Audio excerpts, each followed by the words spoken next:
The Hope Chest, Chapter 1, The Stolen Letters. "Give those to me at once, young lady." Violet dropped the bundle of letters and looked up at her mother's angry face. She felt guilty, but only for a second. "They're mine," she said. "They're my letters from my sister. They're addressed to me." Mother made a grab for the bundle, and the two of them struggled, each gripping the letters with one fist. Mother used her other hand to try to pull Violet away from the desk by her pigtails, and Violet used her other hand to wrench her pigtails free. It was very unladylike, not at all graceful. "How dare you," Mother cried, "going through my desk drawers? Violet Mayhew, I thought I brought you up better than that." "You hit them," Violet screamed, managing to jerk her hair and a few of the letters free. She lurched against Mother's desk, knocking over a vase of asters and a dreadful old hair wreath in a wooden frame. She retreated to the bedroom doorway. "I bet Chloe's been writing me for the whole time since you threw her out, and you let me think she'd forgotten all about me." "Violet, you know perfectly well your father and I always do what's best for you." Mother had decided to be calm and firm, but there were tears in the corners of her eyes. Violet didn't care. She was too mad to care. "You hid Chloe's letters from me for 3 whole years. You stole them from me." Violet retreated out the door. Heavy footsteps thudded up the stairs behind her. Violet turned around and saw Father. It was his newspaper reading time, and Violet and Mother had disturbed it.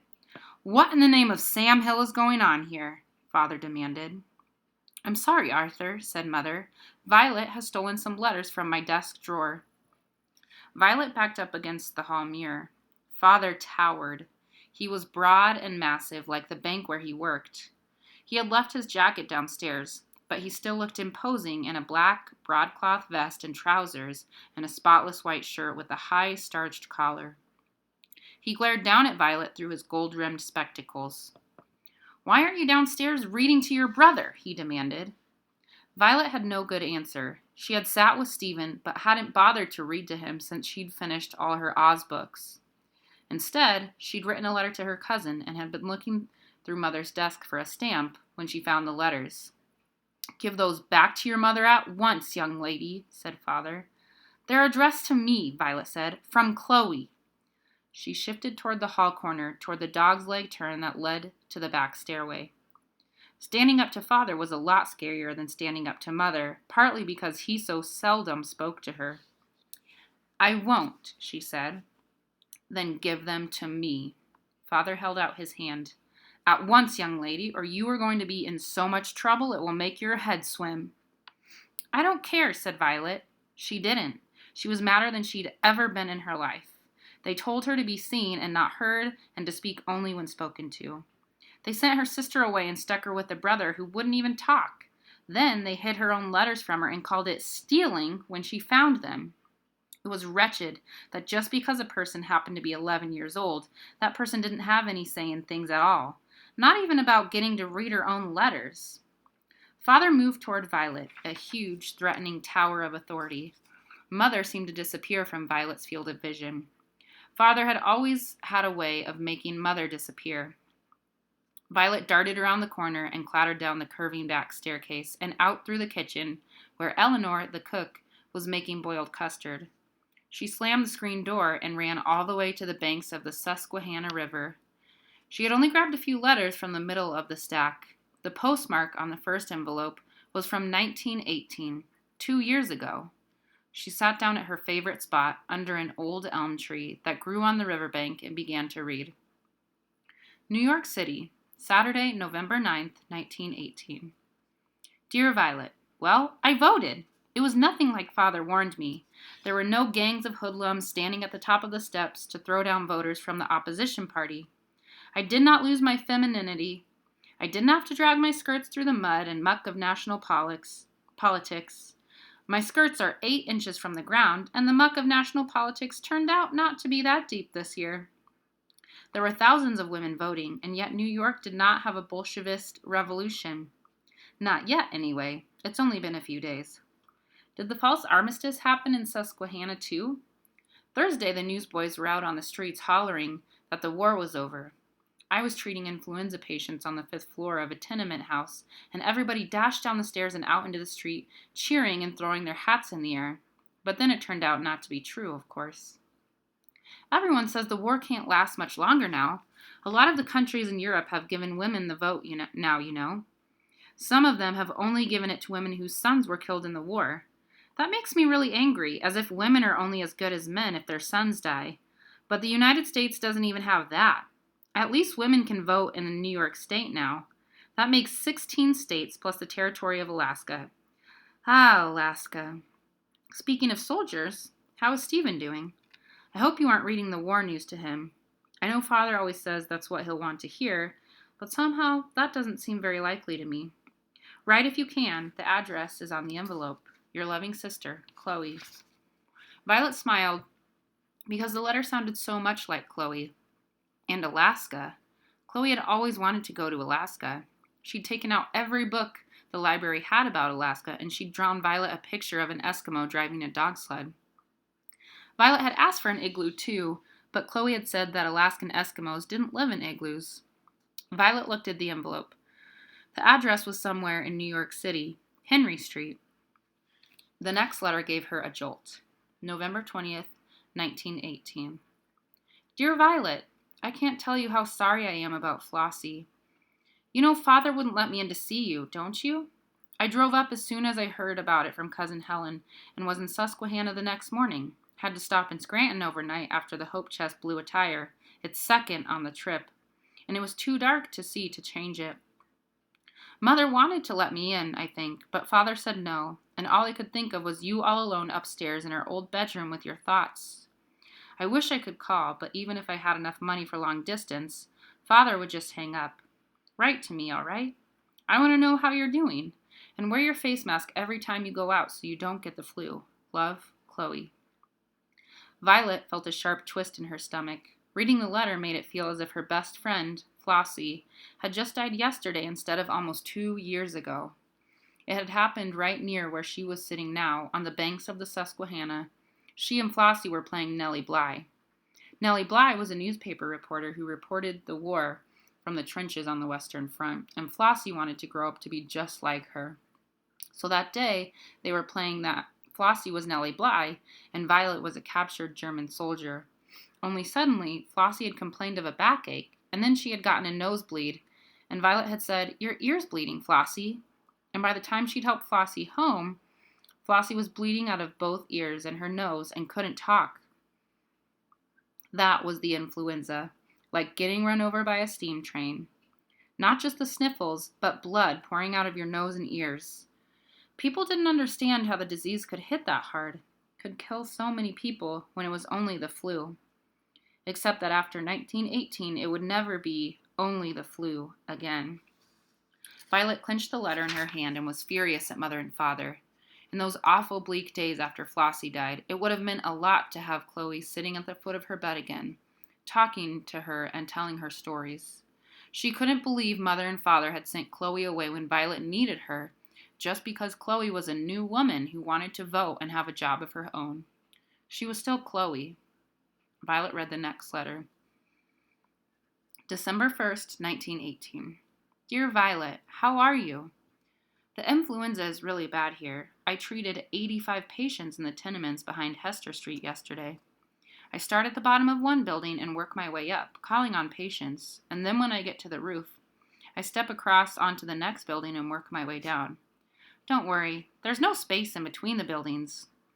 I called on one family where the mother, father, and 6 children were all sick in one little room and all huddled into one bed. None of them spoke any English. So far, I haven't gotten the flu, touch wood, because I'm careful to wear my mask all the time. Are you wearing yours? They also gave us, all of us public health nurses, an inoculation at the Henry Street Settlement House, but we think that it's a placebo, a fake shot to make us think we're protected. The other night I had a funny accident. I was coming home in the dark after seeing 107 patients, and I crashed right into a young man carrying a shovel. We both went sprawling into the gutter, which was not exactly clean. I guess there are still more horses than motor cars in New York. It turned out the poor fellow had been digging graves, which is a pretty big job these days. Anyway, He was very polite and forgiving and walked me home. Please write and let me know how you're doing. I think about you all the time. Love, Chloe. That letter started stupid tears in Violet's eyes again, and she dashed them away with the sleeve of her midi blouse. She thought about Chloe all the time, too. So that was what Chloe was doing, being a public health nurse. During the huge scene after Chloe bought the Hope Chest, Chloe had shouted something about wanting to do something meaningful with her life. Mother had cried and asked her what wasn't meaningful about marrying an up-and-coming man like Mr. Russell, or was it Mr. Rice, and having beautiful babies. Violet, listening on the stairs, had known just what Chloe meant. At school, Violet's class was knitting squares to make blankets for French war orphans. Miss Smedley read to the class. Ivanhoe was what she was reading to them just then, for half an hour each day while they knitted.